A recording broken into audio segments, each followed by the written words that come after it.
Salvatore Adamo, l'un des plus grands chanteurs et auteurs-compositeurs belges avec une douce voix lyrique, a passé des décennies à se consacrer à la musique et à sa famille. Bien qu'il soit marié à Nicole Adamo depuis 1969, il semble qu'il n'ait pas eu de mariage religieux officiel. Et maintenant, au crépuscule de sa vie, il se prépare à réaliser ce rêve. Pour Salvatore, l'amour n'est pas seulement une chanson mais un long voyage émotionnel. Lui et Nicole ont traversé ensemble de nombreux hauts et bas, construisant une famille chaleureuse avec 3 enfants, Amélie, Benjamin et Anthony. Mais plus d'un demi-siècle passé ensemble n'a pas atténué les sentiments qui les unissent. Au contraire, cela leur permet de chérir encore plus les moments passés ensemble et de souhaiter un mariage à l'église pour marquer ce voyage d'amour durable. Salvatore Adamo a toujours été un homme calme, doux mais passionné. Lorsqu'il a décidé d'organiser un mariage à l'église, il n'a pas pu cacher son bonheur et son excitation. Dans une récente interview, il a partagé « J'ai eu une vie de couple merveilleuse, mais je sentais qu'un mariage à l'église serait spécial. Ce n'est pas seulement un rituel mais aussi une affirmation de notre amour, une fois de plus, devant Dieu et nos proches. » Nicole, sa compagne depuis plus de 50 ans, était elle aussi très émue en pensant à ce jour important. Elle a toujours été celle qui le soutient silencieusement dans sa carrière, prend soin de sa famille et l'aide à surmonter les défis de la vie. Maintenant, elle est si heureuse qu'ils puissent faire ensemble quelque chose qui leur manquait autrefois. Les deux prévoient une cérémonie intime, pas somptueuse mais pleine de sens. La famille, les amis proches et ceux qui les ont toujours accompagnés seront là pour assister à ce moment sacré. Pour eux, ce mariage n'est pas seulement un rituel mais aussi une affirmation d'amour et de fidélité à vie. La vie n'est pas toujours une promenade de santé, même pour les couples les plus profondément amoureux.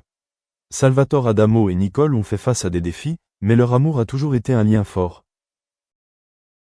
En tant qu'artiste célèbre, Salvatore consacre une grande partie de son temps à la musique, aux tournées et à l'écriture. Cela l'éloignait parfois de sa famille pendant de longues périodes. Cependant, Nicole est toujours celle qui travaille dans les coulisses, qui s'occupe de la maison et élève les enfants. C'est la compréhension et la confiance qui les aident à maintenir un mariage heureux.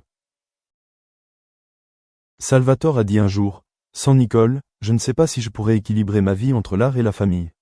Elle est ma plus grande inspiration. » Maintenant qu'il est plus âgé, il chérit encore plus le temps qu'il passe avec sa femme et ses enfants. Il voulait passer le reste de sa vie à créer de plus beaux souvenirs avec sa famille, et un mariage à l'église était un moyen d'y parvenir.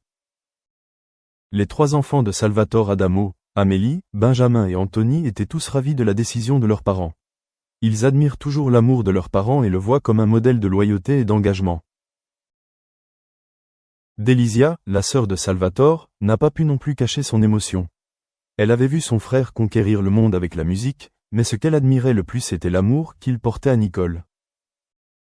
Leur amour ne se résume pas à des choses fantaisistes, mais à la sincérité, au sacrifice silencieux et à une compagnie inconditionnelle. Ce mariage est un magnifique témoignage de tout ce qu'ils ont traversé ensemble. Célébrer un mariage religieux à 80 ans n'est pas seulement un acte symbolique, mais aussi un message que l'amour n'a pas de limite de temps.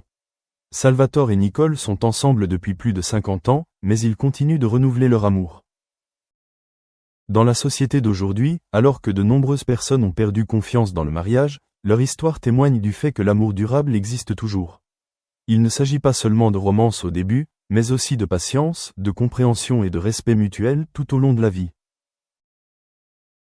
Salvatore Adamo et Nicole Adamo ont eu une vie de couple enviable. Même s'ils vivent ensemble depuis plus d'un demi-siècle, ils prennent toujours soin l'un de l'autre et s'aiment comme au début. Un mariage à l'église n'est pas un début, mais une réaffirmation d'un amour qui a résisté à l'épreuve du temps. Pour Salvatore, le bonheur ne se résume pas seulement à réussir sur scène, mais aussi à avoir Nicole à ses côtés tout au long de sa vie. Et pour Nicole, le véritable amour ne se résume pas à des promesses lointaines, mais à ce qu'ils ont construit ensemble au fil des années. Maintenant, alors qu'ils se préparent à marcher vers l'autel, ils savent tous les deux qu'ils ont trouvé la chose la plus précieuse de la vie. Un amour éternel, beau et irremplaçable. Salvatore Adamo et Nicole Adamo ont vécu ensemble un voyage amoureux rempli de moments mémorables, depuis les premiers jours de leur rencontre jusqu'à ce qu'ils se préparent officiellement pour un mariage à l'église, ce à quoi ils s'attendaient tous les deux depuis toujours. Salvatore Adamo, avec sa voix grave et ses chansons romantiques, a conquis le cœur de millions de fans, mais la femme spéciale qui a fait battre son cœur était Nicole. Ils se sont rencontrés lors d'un événement musical où Nicole a été captivée par son élégance et son âme artistique. Dès la première conversation, les deux hommes ont trouvé un terrain d'entente dans leur point de vue sur la vie, l'amour et la famille. La vie d'un artiste célèbre comme Adamo n'est pas toujours facile. Les longues tournées, les pressions de l'industrie musicale et les vies bien remplies créent parfois une distance entre les deux. Cependant, Nicole a toujours été sa compagne fidèle, encourageante et compréhensive. C'est son amour sincère qui a aidé Adamo à surmonter de nombreux... Just imagine a student in China taking 3 micro-credentialed courses in Malaysia and another 3 in India, another 3 somewhere else. And, you stack it all up and it is a very decent and very good degree that the student eventually will have. But where does that, what do you call that degree? Which university would the student graduate from? And I'm talking futuristically, that I think this is where eventually we will see universities morphing into. Thank you, Professor Chan. And I actually report on cross-border movements a lot, especially since COVID. And there are literally hundreds of thousands of Asian students who cannot get back to campuses. For example, there's a large number of medical or STEM PhD students in India and Pakistan who are enrolled in universities in China.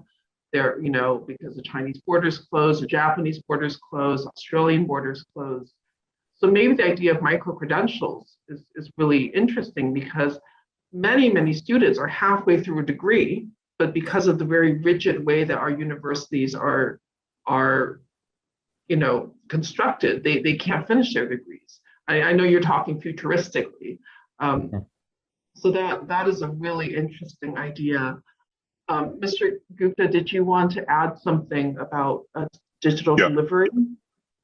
Yeah, I mean, if you look at it, simplistically, there are 3 pieces to this, right? One is the internet connectivity any country might have. Second is the content itself, right? And it could be live teaching that a faculty member is doing online, or it could be asynchronous teaching on a platform like Coursera. And the third piece of it is the device that a student has, right? Whether that's a computer or a tablet or a phone, that might be the case. Now, what we've seen, of course, internet connectivity is needed, and there are countries with various levels of reliability on internet connectivity. But what we saw on our platform last year, 4,000 higher education institutions had close to 3 million students who took learning on our platform, along with learning that they were getting from faculty members teaching live. 70% of that happened on a mobile device. So, 3 million people took a number of courses, but 70% happened on a mobile device because a lot of these students don't have access to a laptop while they're at home. So one of the things that we've been working on is how do you optimize, 5,000 courses and projects and all of that to be able to be delivered seamlessly on a mobile device. That's one thing that we've been working on. The second thing that we've been working on is, and we heard a lot of feedback